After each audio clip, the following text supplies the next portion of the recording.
হ্যাঁ বন্ধু, তো আজকে আমি মানে রান্না করব কি, আমি একটা করে দেখাচ্ছি। ইলিশ মাছের লেজা ভর্তা।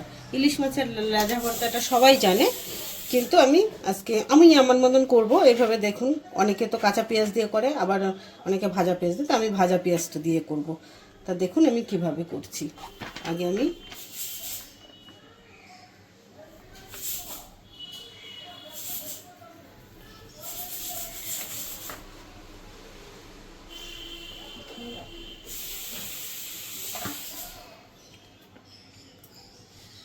অল্প করে তেল দেবো।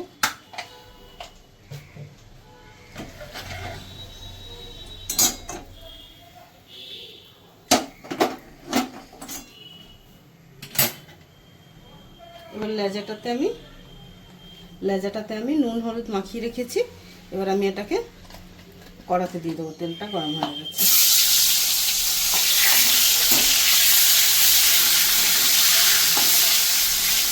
এগুলো ভালো করে লেজাটা একটু ভাজা হয়ে নিই। গ্যাসটা একদম কম করে দিই, তাহলে ভালো করে ভাজা হবে। বন্ধু, তো আমি লেজাটা ভেজে নিয়ে ফেরত আসছি।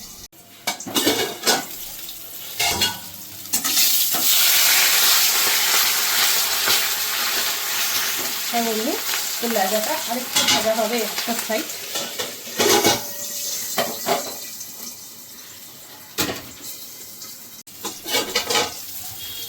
হ্যাঁ বন্ধু, তো লেজাটা ভাজা হয়ে গেছে। এবার এটাকে আমি তুলে নেব। এবার এই তেলেই 3টে শুকনো লঙ্কা ভেজে নেব।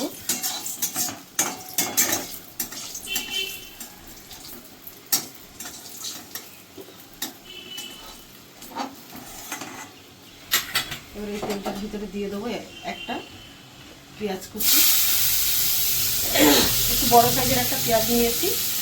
আমি একটু সামান্য আমি এখানে লঙ্কা নিয়েছি, কাঁচা লঙ্কা। যেহেতু শুকনো লঙ্কা দিলেই হয়, কিন্তু শুকনো লঙ্কাটা ঝাল নেই এখন, তার জন্য আমি একটু কাঁচা লঙ্কা দিয়ে দিলাম। তাহলে এটাকে একটু হালকা করে একটু ভেজে নিয়ে নিই,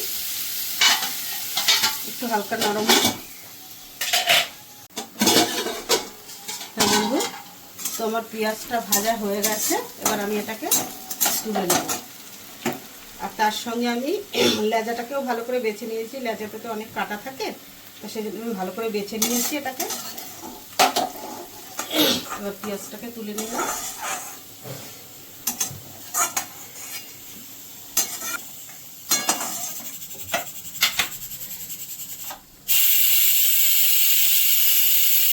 তো বন্ধু, এটা তো অনেক গরম আছে, তো একটু ঠান্ডা হয়নি, তারপরে আমি মাখাবো।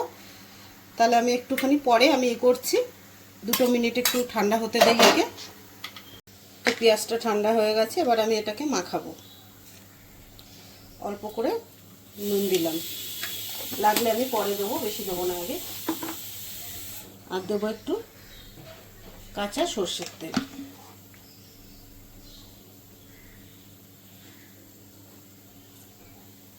অল্প দিলাম, কেন কি ওটাতে লেজাটাকে যেটাকে ভেজেছি সেটা পুরো তেলটা এর ভিতরে দেওয়া আছে।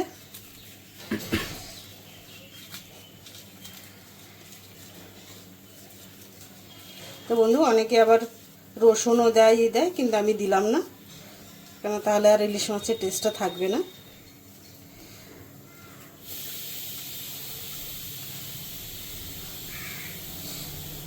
তো এইভাবে করে, লেজাতে তো অনেক কাটা থাকে, তো এইভাবে করে খেয়ে দেখবেন, খুব টেস্টি। ইলিশ মাছ এমনিতেই খুব টেস্টি হয়। এত বেছে নিয়েছি, তো পুরো একটা দুটো কাটা।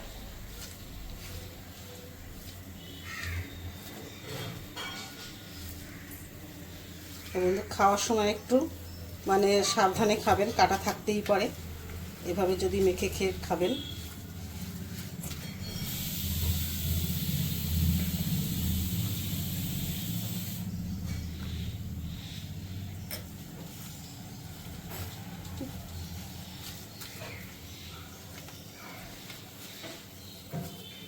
তো বন্ধু, হয়ে গেল আমার লেজা ভর্তা। এবার গরম গরম ভাত দিয়ে খাবেন লেজা ভর্তা।